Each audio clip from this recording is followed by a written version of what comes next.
Hello, I'm George Cummings with your SCV NewsBreak for Friday, October 17th.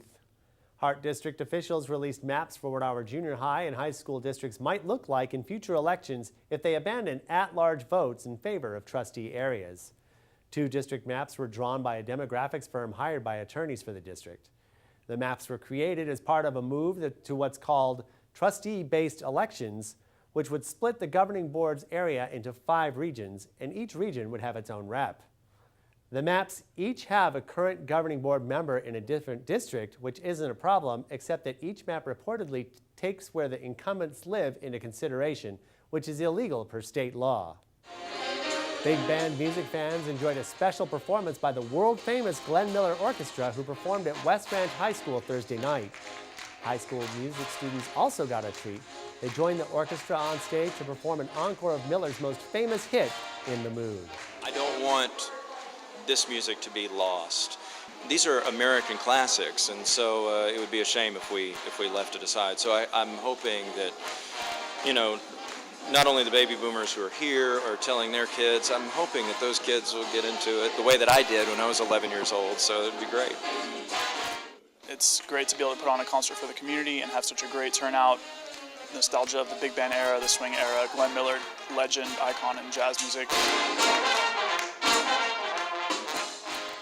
12 years ago, naturalist John Quiggly climbed 50 feet up a giant oak tree in Stevenson Ranch, and he didn't come down for 72 days. Old Glory was slated to be cut down by a Stevenson Ranch developer who had plans to build a road. Local environmentalists had other plans and called on Quiggly to help in the fight. The tree sit-in drew media attention from around the world and encouraged local residents to speak out too. Eventually, the massive oak was moved about a quarter mile down the road. On Friday, Santa Clarita Valley environmental group Scope hosted a special anniversary celebration at the site of the tree's new home at Pico Canyon Park. It was empowering to the community to realize that if they take action and come together as a group of people, that people have power.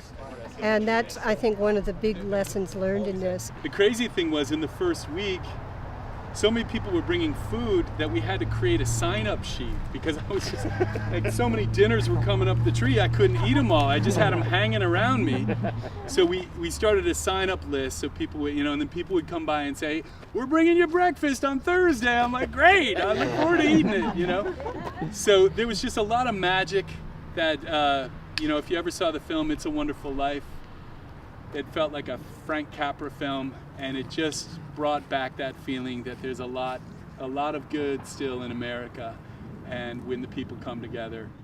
The Santa Clarita Valley Senior Center is hosting a flu shot clinic for seniors over age 50 on November 5th. The event is in partnership with Henry Mayo Newhall Hospital and is scheduled from 8:30 to 11 a.m. The shots will be administered in room A1 of the Senior Center.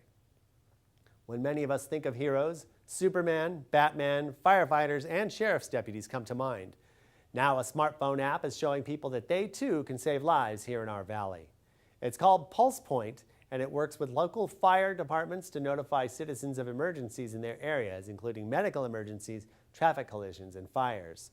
It can take paramedics several minutes to reach the location of an emergency, such as someone going into cardiac arrest.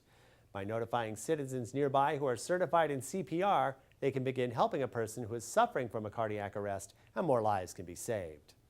Turning to weather, mostly cloudy and 75 degrees for the daytime high in Santa Clarita Friday. Tonight's going to be a cool one, partly cloudy with the low around 52. Highs are expected to top out around 78 degrees over the weekend, with clouds clearing out on Sunday. More moderate weather with highs dipping into the mid-70s is forecast for the start of next week. That's all for now. For more Santa Clarita news, log on to hometownstation.com or scvnews.com. Thanks for watching. I'm George Cummings.